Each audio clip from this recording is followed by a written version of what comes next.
وأن هذا صراطي مستقيما فاتبعوه ولا تتبعوا السبل فتفرق بكم عن سبيله ذلكم وصاكم به لعلكم تتقون.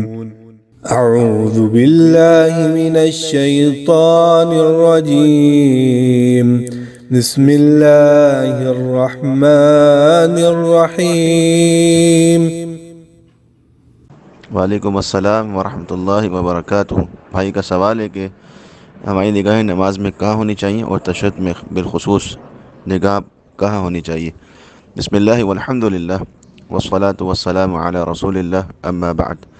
سنن ابو داود کے اندر باب التفات فی الصلاۃ میں رسول اللہ صلی اللہ علیہ وسلم کی حدیث آپ نے فرمایا: لا یزال اللہ عز وجل مقبلا علی العبد وهو فی الصلاۃ ما لم يلتفت فإذا التفت انصرف عنہ۔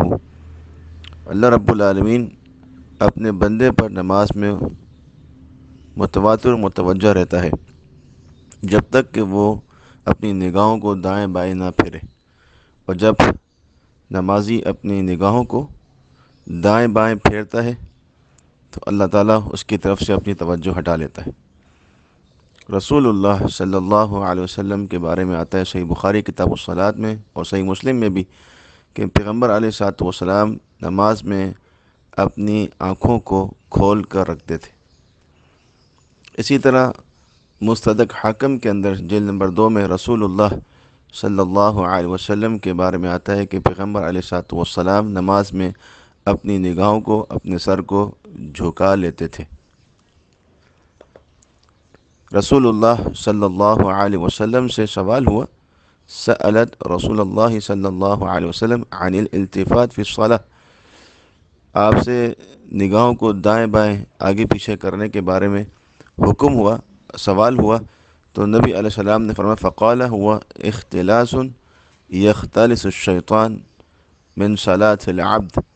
فرمایا کہ جب بندہ اپنی نگاہوں کو دائیں بائیں کرتا ہے تو شیطان اس کی نماز کے اندر اپنا حصہ ڈال دیتا ہے اور نماز کو اس کی خراب کر دیتا ہے، اور اللہ رب العالمین کی توجہ اس بندے سے ہٹ جاتی ہے۔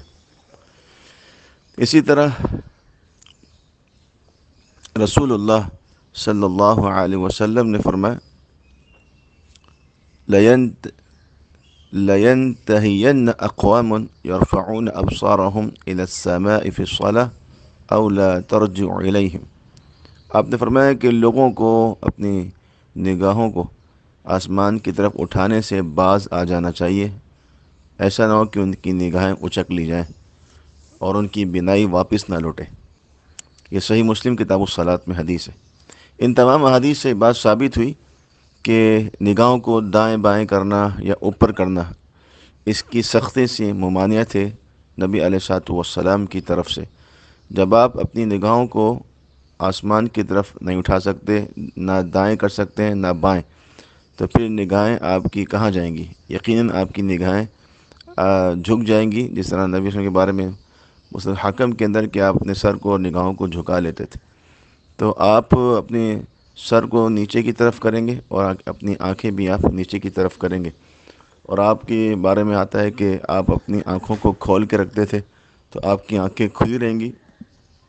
ان تمام احادیث سے محدثین نے، علماء کرام نے جو استنباط کیا ہے وہ یہ ہے کہ رسول اللہ صلی اللہ علیہ وسلم کی نگاہیں آپ کے سجدے کی طرف ہوتی تھیں، چاہے آپ قیام میں ہوں یا رکوع میں ہوں یا آپ سجدے کی حالت میں ہوں۔ تو نبی علیہ السلام کی نماز کے اندر جو آپ کی آنکھیں اور آپ کی نگاہیں ہوتی تھیں وہ سجدے کی طرف ہوتی تھیں۔ ان احادیث سے یہ ثابت ہوتا ہے۔